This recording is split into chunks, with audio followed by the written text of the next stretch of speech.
Well, a really good morning to you all, and I'm talking to you from the theatre today. Firstly, congratulations on a very positive first week after half term. You've all done really well again, whether through virtual Moulsford or for the boys who've actually been at the school itself. And congratulations to the Year 8s who've finished their common entrance exams. What a wonderful feeling that must be. Now, one of the features of the last 3 months has been the pace of life. It's been calmer, it's been slower, it's been very different. And at Moulsford, of course, in that first half of term, it was also much quieter. And I went for a walk recently behind the Moulsford village, and I came across a deer. And the deer was very, very tame, and I managed to get very close to it. I'm sure that wouldn't have been the case when life is just running at its normal pace. But also in the first half of term, when I was at the school, I could hear bells coming from the village. And that's something, again, I never normally hear, because those bells would have been drowned out by the lovely sound of boys' voices. So I went to Moulsford village, and I went to the village church to get a closer look.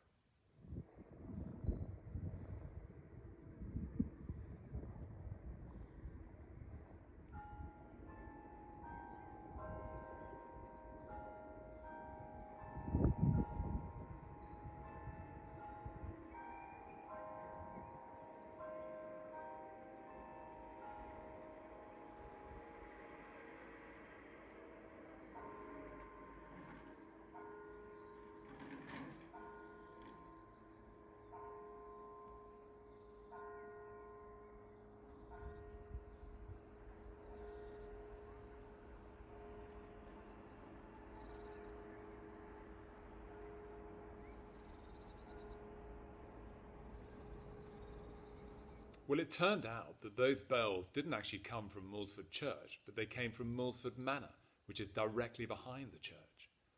And seeing the deer, which brings us closer to the natural world, and hearing the bells, which brings us closer to village life, helps to take us out of life's busy rush and gives us a chance and an opportunity to stop, to think and reflect. And we'll have more on that after the hymn, What a Friend We Have in Jesus.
Now, since the dawn of time, people have been trying to make sense of their position in the world.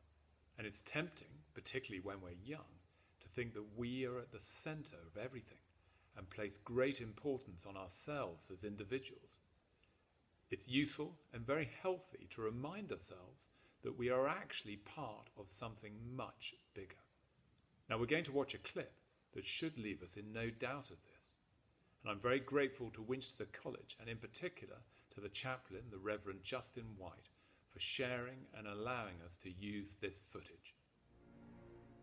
Last week, this extraordinary piece of technology celebrated its 30th birthday. The Hubble Space Telescope is the first major optical telescope to be placed in space. The size of a bus, weighing about 11 tons, travelling at 17,000 miles an hour, 350 miles above the planet, Hubble lies above all the distortions of the atmosphere, far above the rain clouds and the light pollution, with an unobstructed view of the universe. Astronomers have used the Hubble telescope to observe the most distant stars and galaxies, as well as the planets in our own solar system. Hubble's launch and deployment in April 1990 marked the most significant advance in astronomy since Galileo's telescope.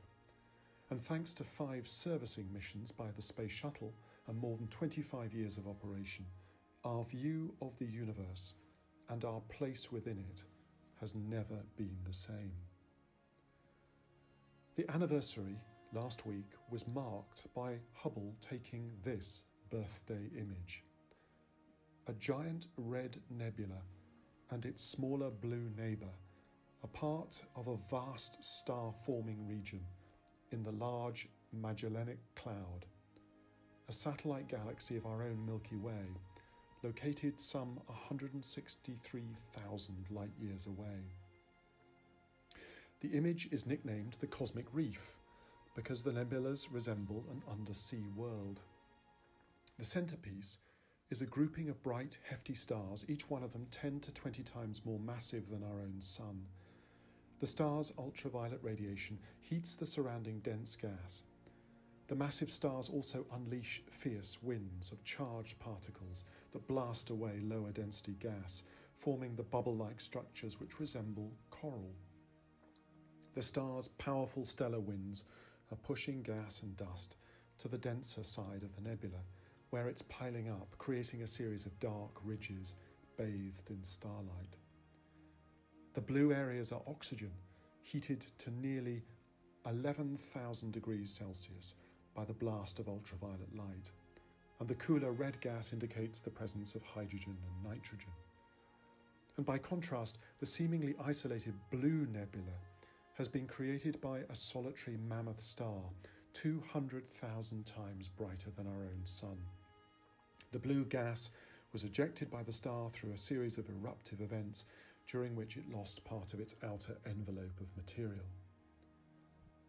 Perhaps the most unsettling revelation of Hubble is that it has exposed just how large this universe is, and thereby how very small our corner of it is.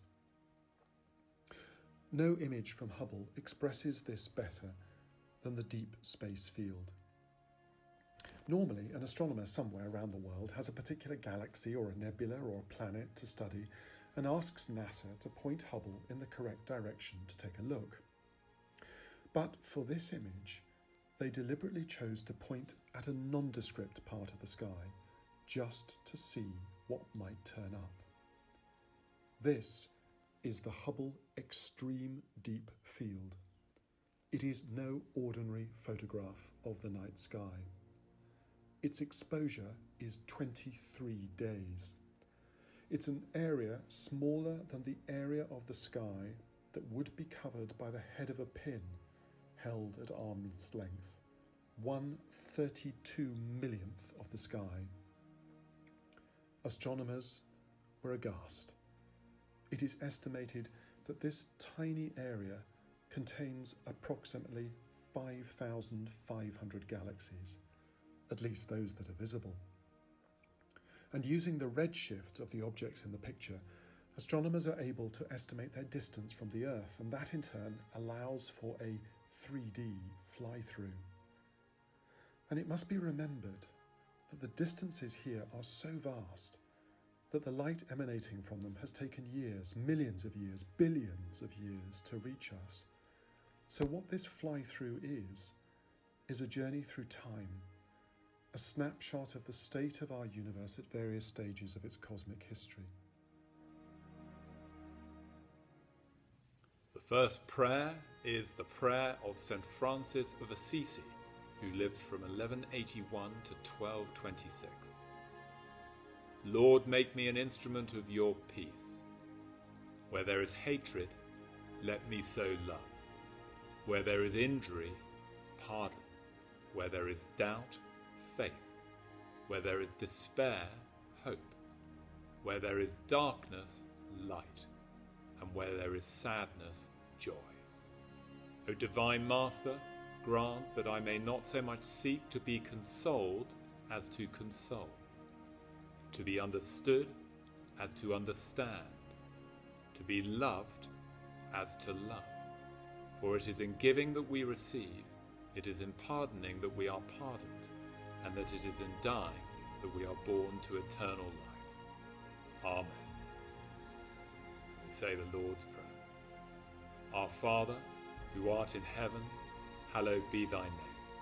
Thy kingdom come, thy will be done on earth as it is in heaven. Give us this day our daily bread, and forgive us our trespasses, as we forgive those who trespass against us. And lead us not into temptation, but deliver us from evil.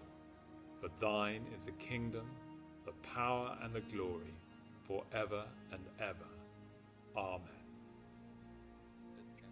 Have a wonderful week, and I hope you enjoy these amazing images from the Hubble telescope.